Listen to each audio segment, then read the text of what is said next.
Porque, no tempo certo, quando ainda éramos fracos, Cristo morreu pela ímpios. Dificilmente haverá que morra por um justo. Pelo homem bom poderá ser que alguém se anime a morrer.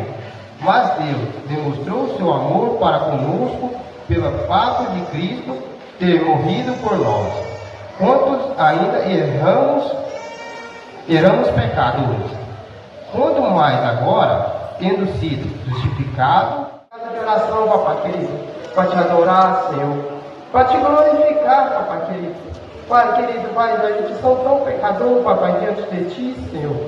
Pai, que você põe a tua... Mas as palavras surgiram de mim, não sei o que orar, não sei o que falar, a dor tá apertando o peito.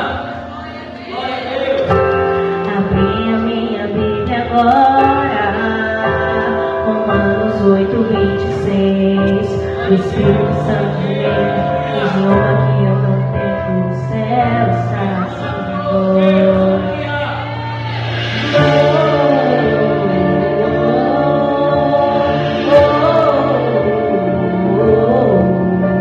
O Espírito Santo foi orando que eu não sei. O Pai sabe entender os inimigos que ele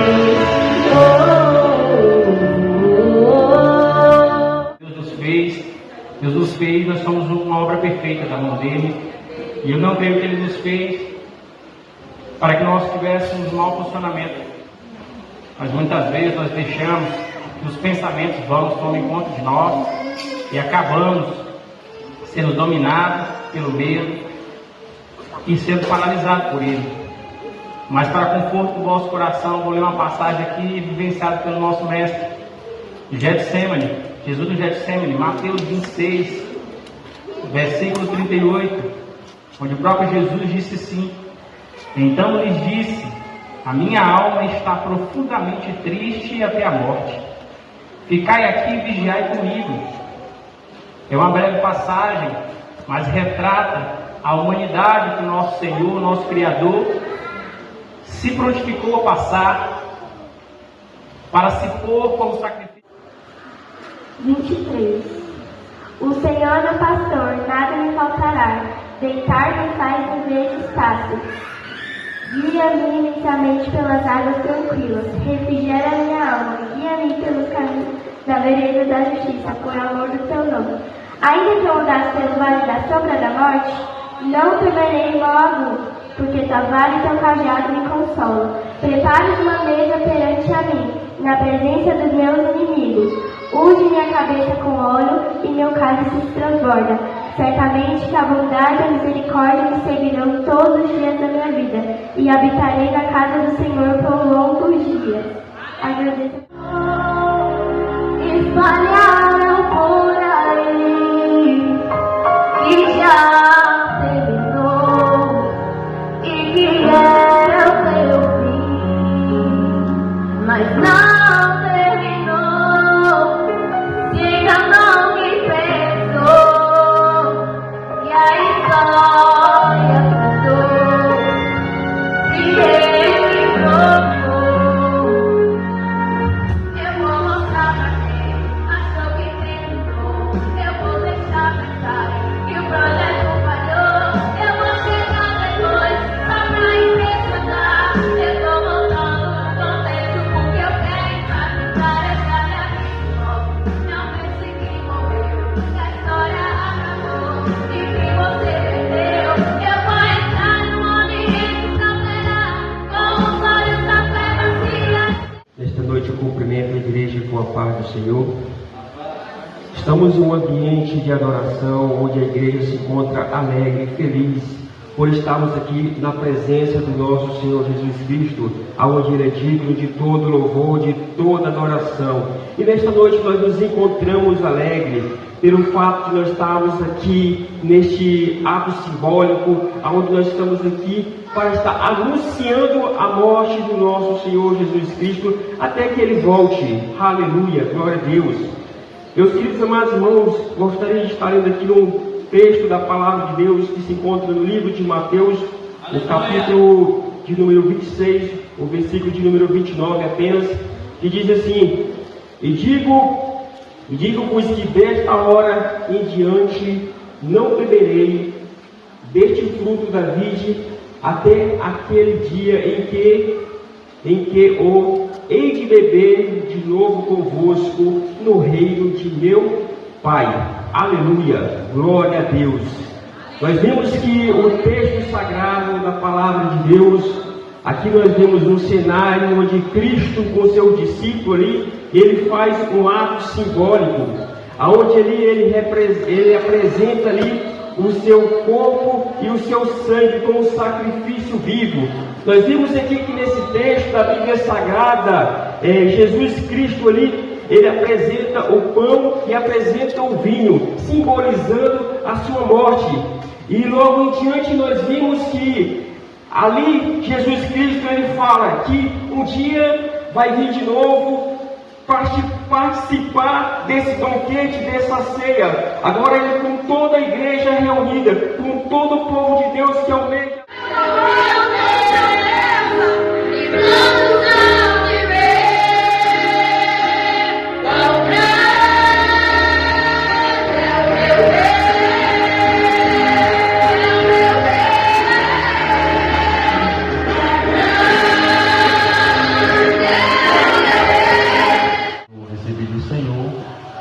Também vos ensinei.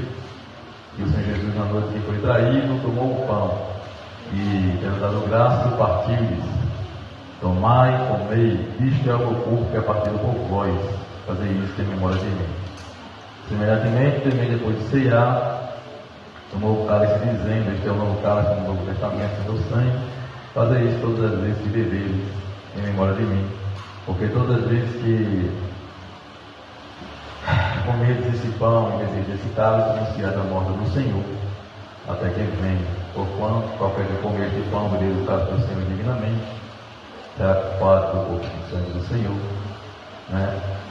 Examine-se, pois, o homem a si mesmo, e assim coma deste pão e beba deste cálice. Porque o que come dignamente, come deve para a sua condenação, não discernir o corpo do Senhor. Amém? Pode sentar.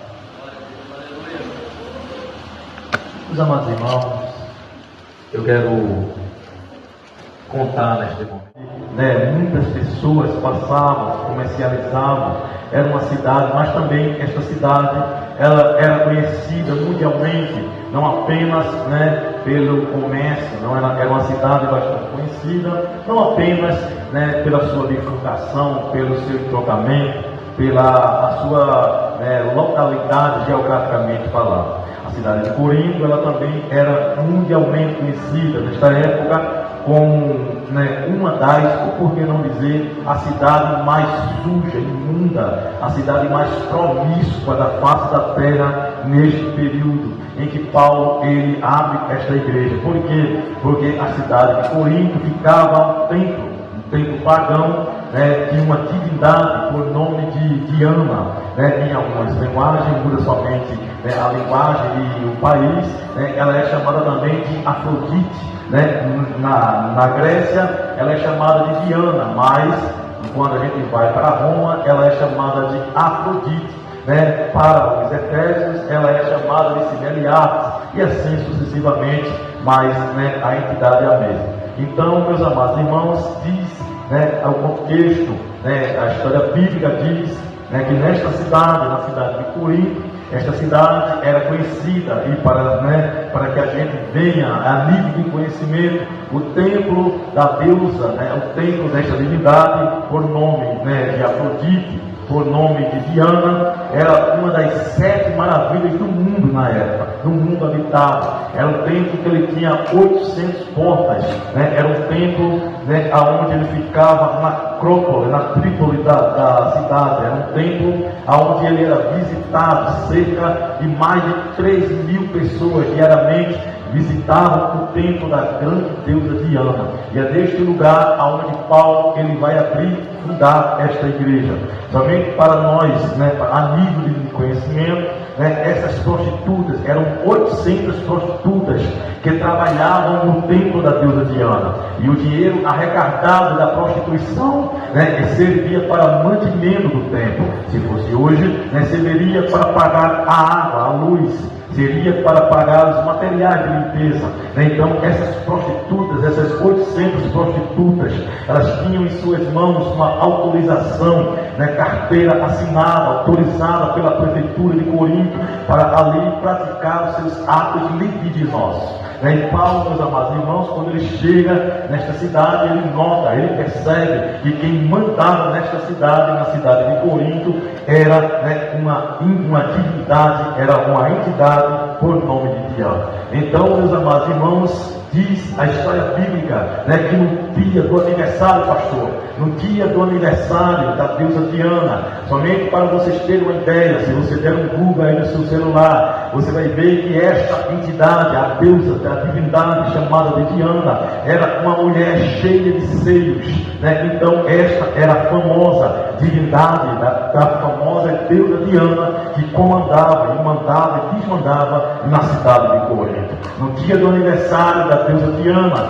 diz, né, a história bíblica, que a cidade de Corinto, que era uma das maiores cidades da Grécia, era uma das maiores cidades, né, da Ásia Menor, era uma das cidades mais habitadas, uma das cidades mais, né, ali comercializadas da sua época. No dia do aniversário da divindade, da deusa Diana, diz, né, a história bíblica, né, que a cidade de Corinto ficava abarrotada de gente, mais de 6 milhões de Diana, né, mais de 3 milhões de pessoas, ou por que não dizer, de 5 a 6 milhões de pessoas, por 3 horas ininterrupta. Eles saíam pelas ruas de Corinto com a imagem de Diana, balançando e gritando sem parar: grande é Diana, grande é Diana, por 3 horas.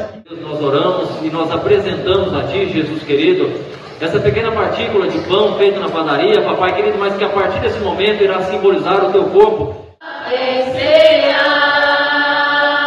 Mesmo hoje tu te podes saciar. Nesse momento nós apresentamos, Papai querido, também essa pequena partícula de suco de uva, Papai querido, que a partir desse momento nós estamos apresentando e nós consagramos a Ti, Jesus querido, que haja justificação, que haja perdão, Papai querido, em nossas vidas. Ele simboliza, Papai querido, o Teu sangue puro e carmesim que foi derramado lá na cruz do Calvário. A partícula de pão feito na padaria, que a partir do momento que foi consagrado, simboliza o Teu corpo, que foi moído, transpassado para a remissão de pecados. Que nesse momento haja justificação dos meus pecados e jamais